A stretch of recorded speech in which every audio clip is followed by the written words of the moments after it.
Hello friends, this is the lesson number 21 in the series of literary criticism in English.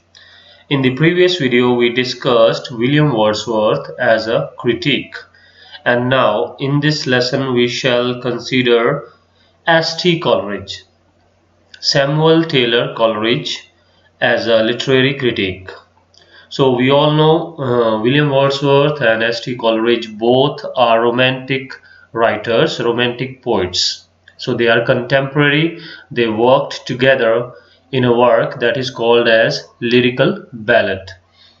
So their views quite similar, but somewhere we find that S.T. Coleridge is in contradiction with William Wordsworth. Before getting into that, I would like to tell you that S.T. Coleridge, he was influenced by mainly three people. The first one, of course, William Wordsworth. He was quite impressed by his theories about his criticism of poetry and so on. And then the second one is David Hartley. David Hartley, he is a psychologist. And the third one, the famous German thinker of early 18th century, Immanuel Kant. If you have ever gone through any sort of a philosophy about human behavior and psychology and morality especially, you must have heard this name, Immanuel Kant. And quite often with the philosophy you will find German people with the philosophy on socialism and communism, and with the morality you will find the German thinkers are the leaders, they are the leading people. Anyway, we are coming back to S.T. Coleridge as a critique. His famous work is Biographia Literaria. Biographia Literaria. It was published in 1817, and this work contains several chapters. And in this work this work is also called as biographical and literary criticism. Biographical and literary criticism, and in this work he has especially criticized the views of William Wordsworth. He has criticized those views about poetry which we have just considered in the previous video. So we know that in lyrical ballad, in the first volume there was no preface, in the second volume there was a preface, and in that preface Wordsworth gave several theories about poetry. And what Coleridge said as a criticism of these theories were half the child of his brain. These theories were half the child of his brain. So he is somewhere criticizing them. And in the beginning, it is also mentioned that in the beginning he was quite agreed to William Wordsworth in his opinion, but later when he was writing this work, Biographia Literaria, he somewhere analyzed that his opinions or his views are not acceptable. So we'll consider all these 4 points one by one, what he has said about Wordsworth. The first, when Wordsworth says subject matter of the poetry has to be rustic and it should belong to nature and rural areas. The poetry should be based on this. Then Coleridge criticized Wordsworth by saying that some of Wordsworth's work, his poems, are not based on such themes or such topics. He named several poems like Ruth, Michael. Ruth and Michael are titular character of these poems which are written by Wordsworth, and Coleridge says that these poems are not based on these topics. Second thing, when Wordsworth says that the best part of the poetry or the language that comes from the nature, when someone writes about the nature, when someone gets close to the nature, only then he can produce a good poetry. But what Coleridge believes that one should learn great language or great poetry by reading the great works of the literary giants. When we read the greater works, the great works from the ancient writers, from the classic writers, or even from the modern writers, modern in a sense, from the modern English we have Shakespeare or others. When we read such great writers like Pope, Milton or so, only then we can get the mastery over the language, or we learn how to write good poetry. So now we see the two opinions. Even for our knowledge or our understanding, we can compare these opinions. One where Wordsworth is saying that we should go close to the nature, only then we can produce good poetry. And Coleridge says that when we read great works, only then we can achieve this art or this skill. The third point he makes that the language. William Wordsworth says that the language of men that is to be used in the poetry, how the common man talk in everyday life, that sort of a language to be used in the poetry, Wordsworth said. But Coleridge said that it is not possible. How can we write poetry in the common man's language? In the poetry we have to produce rhythm and music and everything. For that we need sometimes special sort of vocabulary, and that vocabulary is no way used in the day-to-day life. So he is criticizing that the poetry cannot be possible in the common man's language. And the fourth point, where Wordsworth says that the language of the prose and poetry to be the same. But Coleridge says that it cannot be same. How we can make a conversation in these languages, it cannot be the same in the poetry. So there should be a difference. So these sort of 3-4 points where S.T. Coleridge is criticizing William Wordsworth's views. And then in this book, Biographia Literaria, we have several chapters. As I mentioned earlier, there is one chapter called number 13. In that chapter, S.T. Coleridge gave his views about imagination. So we'll consider now this topic or this concept given by him, primary imagination and secondary imagination. And one thing, of course, he has also given his opinion about fancy. What is fancy? So these sort of things, we have imagination and fancy, and in the imagination we have two divisions, primary imagination and secondary imagination. So simply, what is imagination? First, we simply imagine something in the mind, we produce a picture of something, that is imagination. So for this, S.T. Coleridge says that this is the primary imagination. This is something with which we perceive the whole world around us. With primary imagination, he says, with primary imagination we perceive the whole world around us. Imagine a car in your mind. You can simply have a picture of this. Imagine anything, whether it is before your eyes or not, you can simply imagine. Whatever you imagine, that is called as the primary imagination. One can do this easily. Every human being can do this. If you have seen in your life like a kangaroo, okay, if you have seen, then you can easily imagine. If you haven't seen, you cannot imagine. Okay, we haven't seen a real kangaroo. Okay, we have seen the pictures or even the TVs or videos. So still we can imagine. So this sort of imagination is possible with every human being. Any worldly object, any person you can imagine. Like if you have seen the portrait of William Shakespeare, you can imagine. This is primary imagination, and this imagination is possible with every rational mind. Every common mind can easily imagine this. Sometimes it is spontaneously done, unconsciously, and sometimes we perceive the things in a part or as a whole. But for this we need sense. If someone is in his full senses, one can easily imagine. For this he says, primary imagination is a living power. And primary agent of all human perception. Primary imagination is a living power and prime agent of all human perception, as repetition in the finite mind of act of creation in the infinite I am.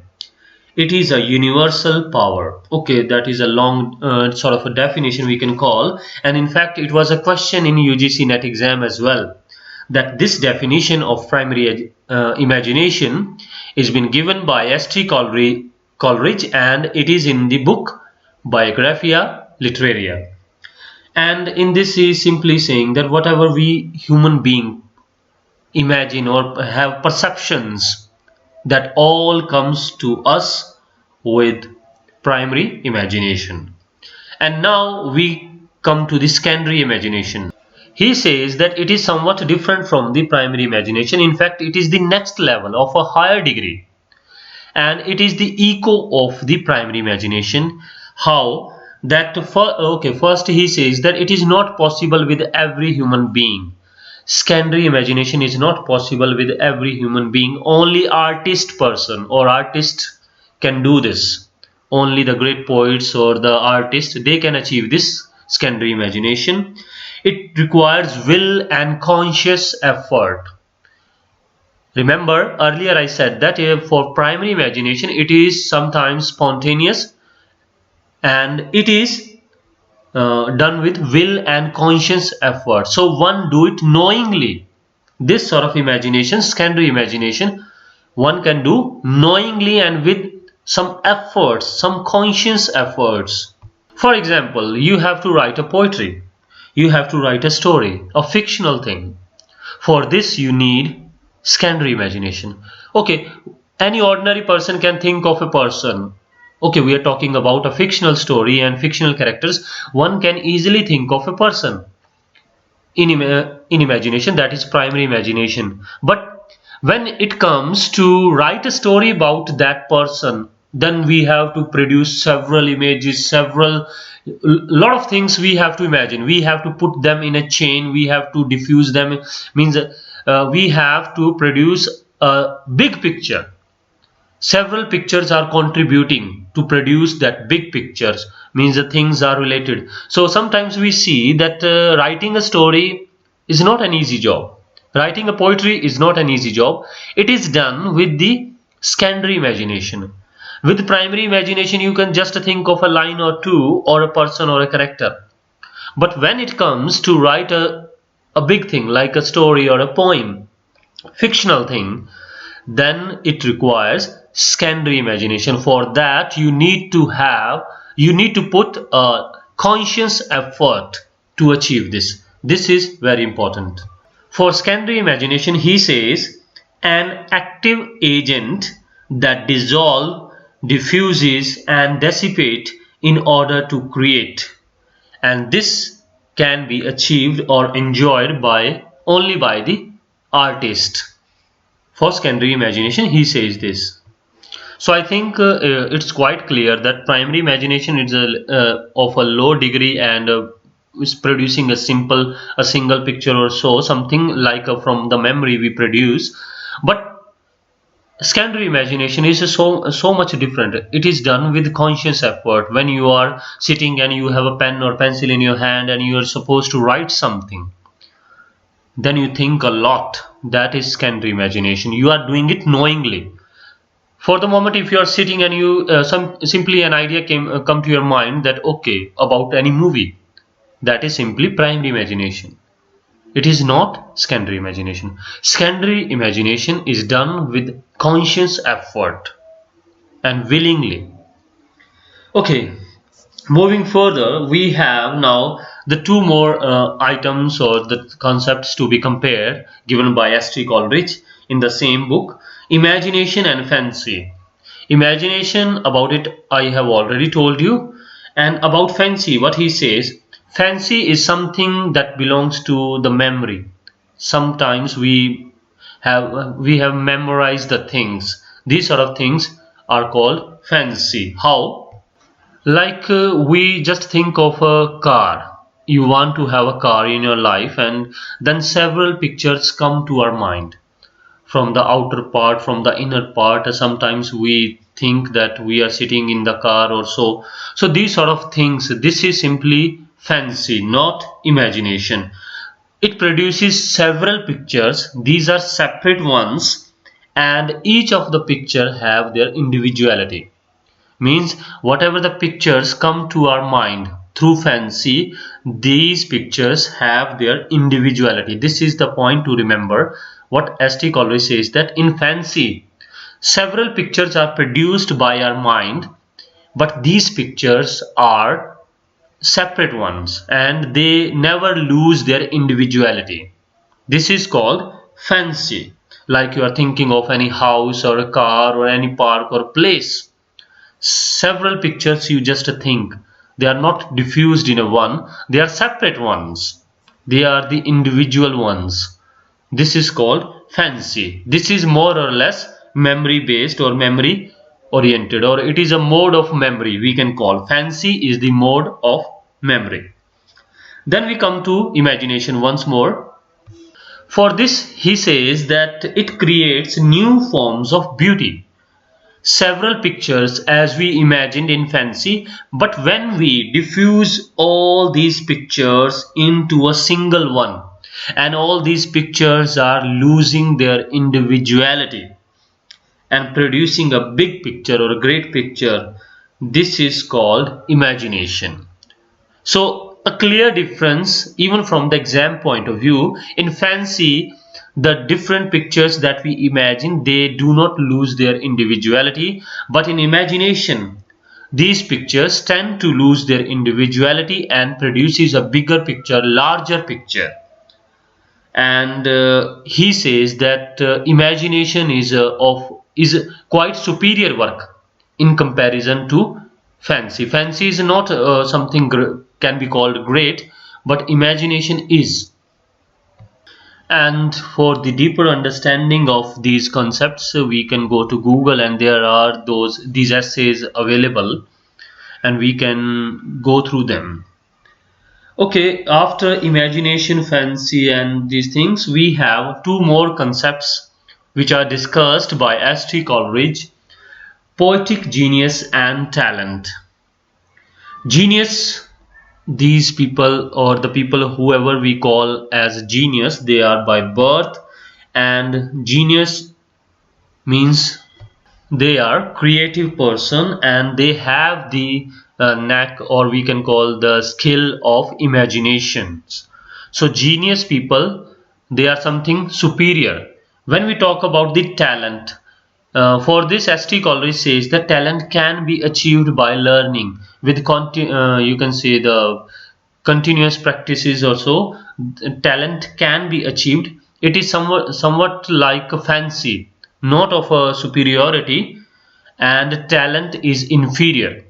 So there is a clear comparison between talent and genius. Genius is of a higher quality or a degree, and talent is of a lower or inferior. Like for imagination and fancy we have a comparison, so similar sort of comparison is there.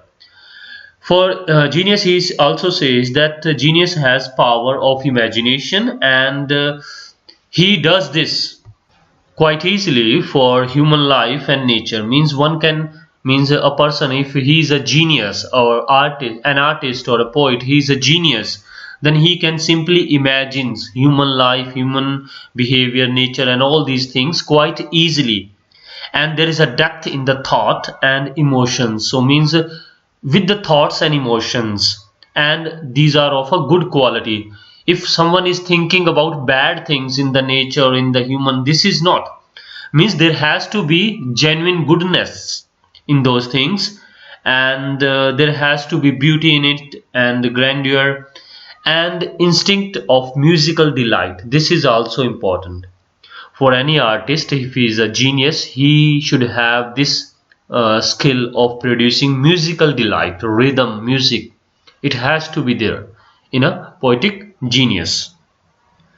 After this, we have one more concept discussed by him in the chapter 14, and that is willing suspension of disbelief. This is quite interesting. Willing suspension of disbelief. Okay, you may not have heard this term before. Disbelief means, belief means you believe something, and disbelief that you do not believe.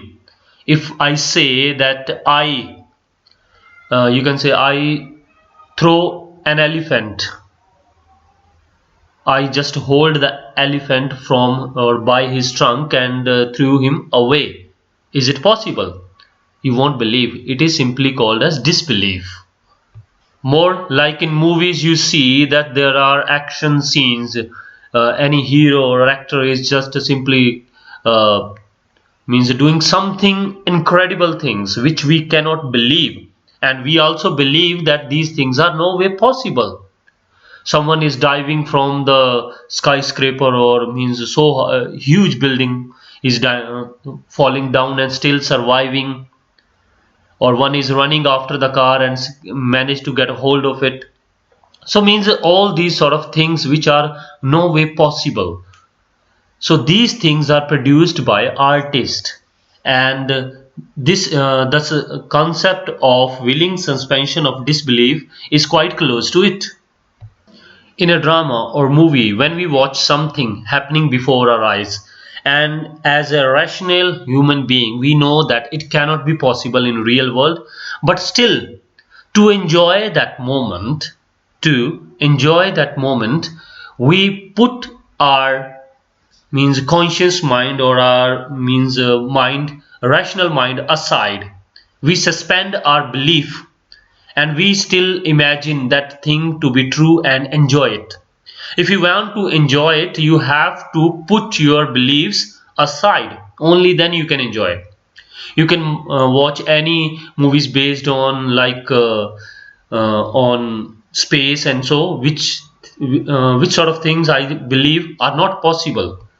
There is a one movie, Air Force One, and in that movie we see there is a fight in the aeroplane and it is in the sky, and so many things are shown there and which one cannot believe. But to enjoy that movie we have to put our belief aside, or in the terms given by St. Coleridge, we have to suspend our belief. Only then we can enjoy. This is how he says that in drama or any artistic work, a reader must suspend his disbelief. Only then one has poetic faith, accept impossible things for that moment. We should have poetic faith, means we should believe that in the poetry, okay, it is true. We should enjoy. Only then we can enjoy. If we know that it cannot be true, there is a less possibility that we can enjoy. For artistic pleasure, the poet gives it to the reader, and the reader, if he wants to enjoy that work, he should put his belief aside. That is why he says that there should be willing suspension of disbelief. In this statement, willing suspension means you should suspend. What you have to suspend? Disbelief means you are not believing something. You have to suspend this idea. Disbelief means not believing. So you have to put the idea of not believing aside and then to enjoy the literature or the artistic work. Anything in the work or in the, you can say, the writing or in the poetic or drama or movies, anywhere where there is art, you have to willingly suspend your disbelief. Only then you can enjoy. This is what said by St. Coleridge. Sometimes even in the movies, you see there are some magical scenes. Some magical scenes even are provided only to create artistic pleasure. These sort of things really produce or brings a quasi world. Quasi means that is somewhere close to the reality but not real. So bringing these unreal things on the platform, and the poet or the artist expect that one should enjoy these things. And it is somewhere also close to the magic realism. In English literature we shall read about magic realism as well. So all these things belong to the willing suspension of disbelief. After this concept we have one more, lectures on Shakespeare. This is not a particular single work. There are several lectures given by S.T. Coleridge on William Shakespeare, and these lectures were from the year 1808 to 1819. So about the period of 10 or 11 years. During that period he gave several lectures on William Shakespeare. As a collection of all these lectures, or the accumulative version of all these lectures, we see this work, Lectures on Shakespeare, and in this work we see his views about Shakespeare's plays and dramas, and the work like Othello, Romeo Juliet, Hamlet, Tempest, Richard II, Macbeth. And by making comparison of all these important plays work by William Shakespeare, S.T. Coleridge says, admires two of the plays especially. The first one is Antony and Cleopatra. Antony and Cleopatra, if you remember, these two figures are from the Roman history. Antony is somewhere in relation to the great Julius Caesar, and the another play is King Lear, and Antony had an affair with Cleopatra, so that is a one play, and King Lear is the another.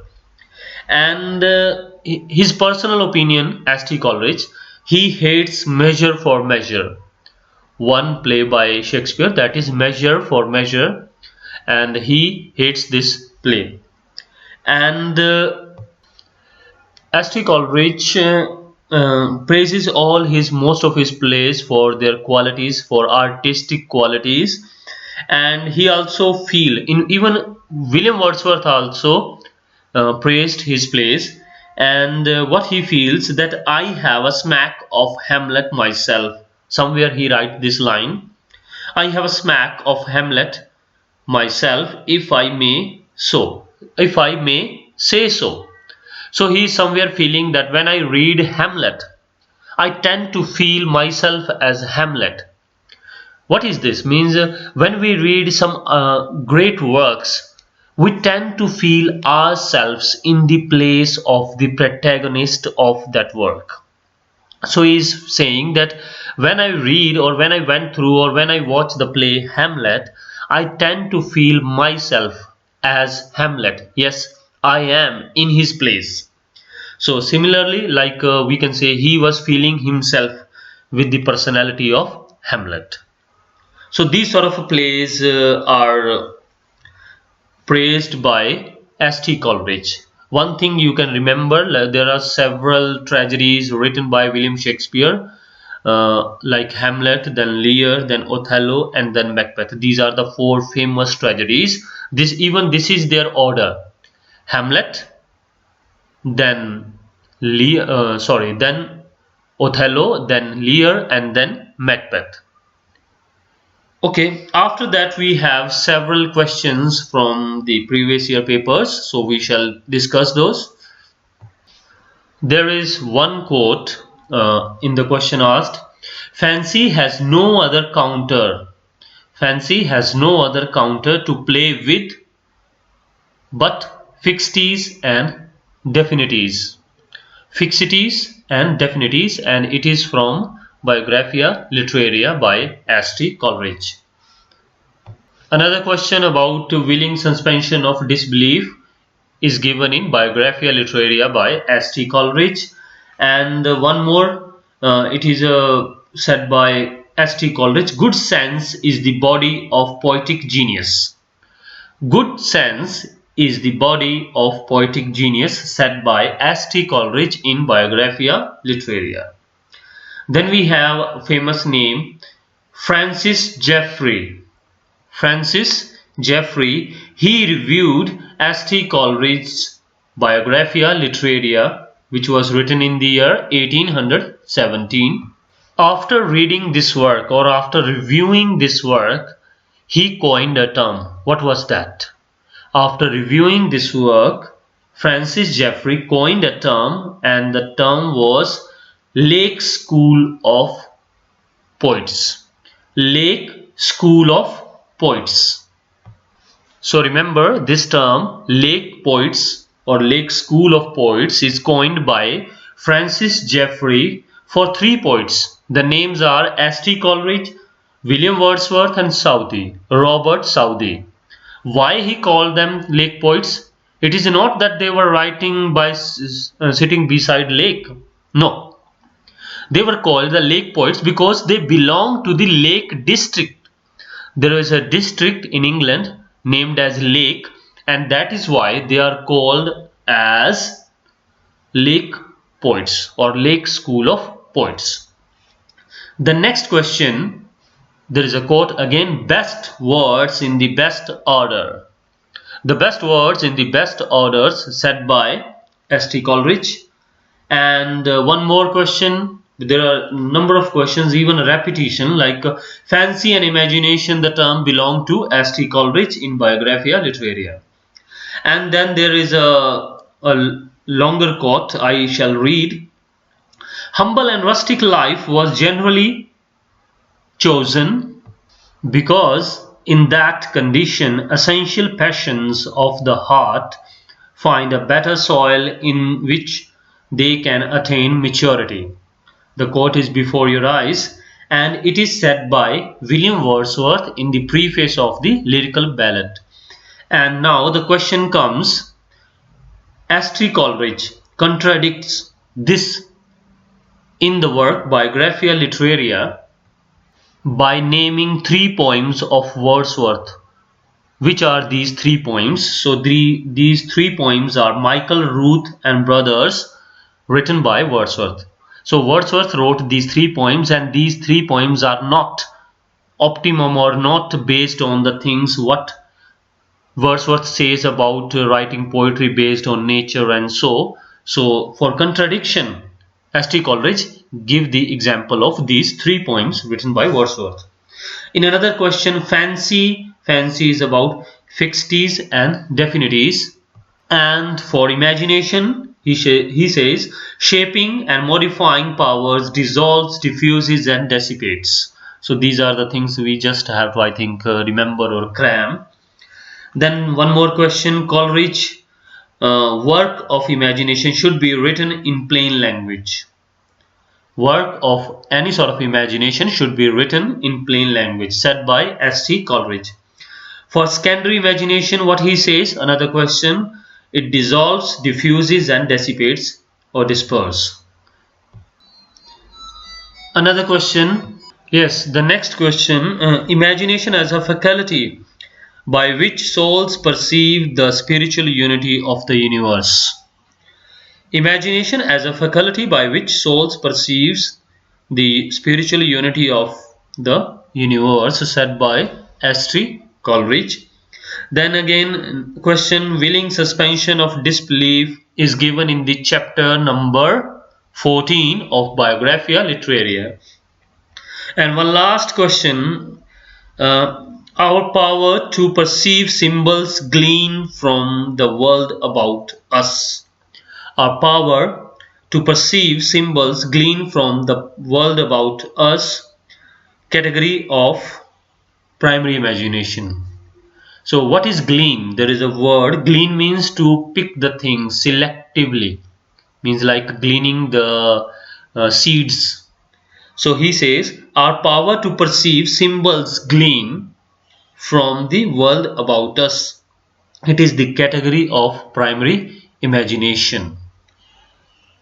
So this is all we have to discuss about S.T. Coleridge's opinion. So in nutshell, we just say he somewhere contradicts the opinion of William Wordsworth, and then the concept of primary imagination, secondary imagination, then genius and talent and fancy and imagination, and the willing suspension of disbelief. This is the one last concept, and several lectures on